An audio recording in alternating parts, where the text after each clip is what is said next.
Good night show में सुनो कहानी। एक बार की बात है, गांव में एक पेड़ था और इस पेड़ पर खूब सारे कौवे रहते थे। और इन कौवों में एक कौवा था ब्लैकी। ब्लैकी कौवा अपने आप को बहुत होशियार समझता था।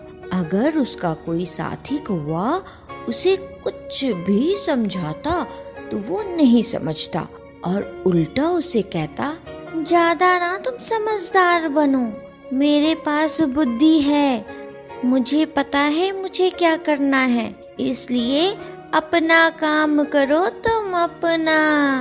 उसकी ये सारी बातें सुनकर बाकी कौवों को बहुत गुस्सा आता, लेकिन वो करते क्या, इसलिए उन्होंने आपस में बात की। देखा तुमने, ये ब्लैकी अपने आप को कुछ ज्यादा ही होशियार समझता है।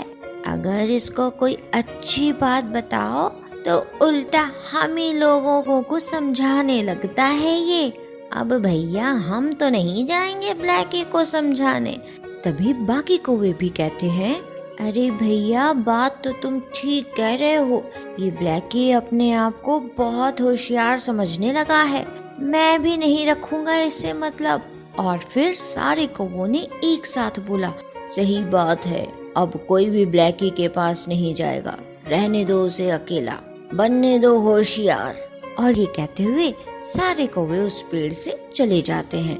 अगले दिन जब सुबह होती है तो ब्लैकी आराम से सो रहा होता है। बाकी सारे कौवे सुबह जल्दी उठ जाते हैं और खाने की तलाश में निकल जाते हैं। इधर ब्लैकी आराम से सोता रहता है। तभी घड़ी से एक अलार्म बजता है, टिक टिक टिक टिक टिक टिक टिक टिक टिक टिक टिक टिक टिक टिक। और उसकी आवाज सुनकर ब्लैकी झट से उठ जाता है और बोलता है, बहुत लेट हो गया आज तो, सारे कौवे निकल गए, अब मुझे खाना मिलेगा कि नहीं मिलेगा, जल्दी से मैं ब्रश कर लूं, फिर खाने की तलाश में निकलता हूँ।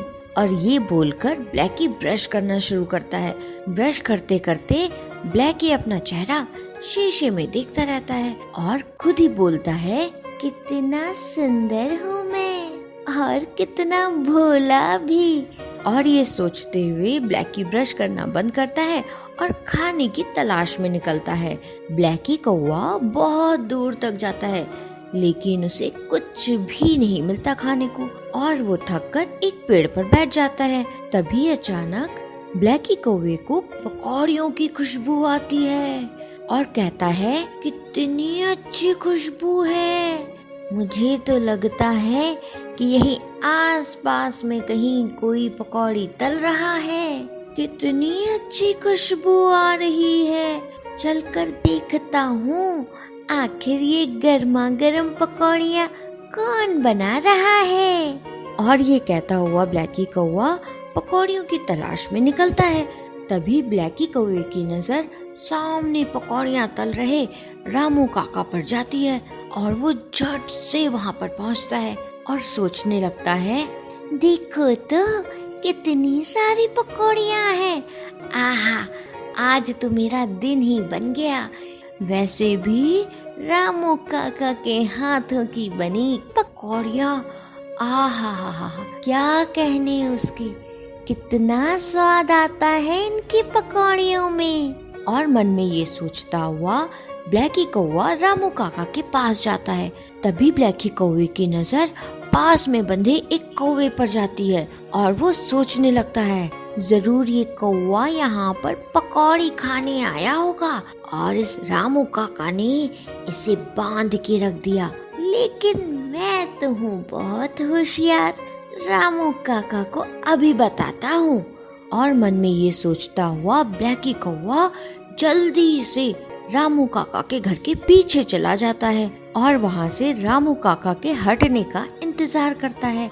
और फिर रामू काका वहाँ से हटता है और ब्लैकी कौवा जल्दी से आता है और अपने चोंच में पकौड़ी दबाकर ले जाता है।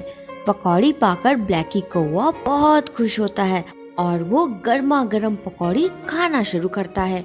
तभी अचानक वहाँ पर चंपा लोमड़ी आ जाती है और उसकी नजर ब्लैकी कौवे के पकौड़ी पर जाती है। तभी चंपा लोमड़ी एक तरकीब लगाती है और ब्लैकी कौवे से कहती है, आहा, अरे मेरे ब्लैकी कौवे, आज तो तुम बहुत सुंदर लग रहे हो।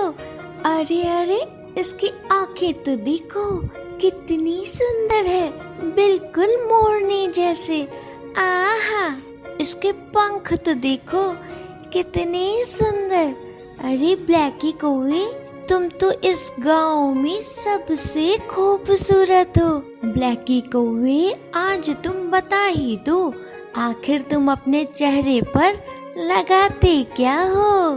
ब्लैकी चंपा लोमड़ी की ये बात सुनकर बहुत खुश हो जाता है और खुशी में चंपा लोमड़ी को बताने के लिए वो जैसे ही अपना मुंह खोलता है, पकौड़ी नीचे गिर जाती है और इधर चंपा लोमड़ी झट से पकौड़ी के पास पहुंचती है और अपने मुंह में दबाते हुए जोर से भागती है। और इधर ब्लैकी कौवे को अपनी होशियारी पर बहुत गुस्सा आता है। तो बच्चों, इस कहानी से हमें ये सीख मिलती है कि हमें खुद को ज्यादा होशियार नहीं समझना चाहिए और हाँ, किसी की झूठी तारीफ में भी फंसने से बचना चाहिए। समझे? अगर आपको ये कहानी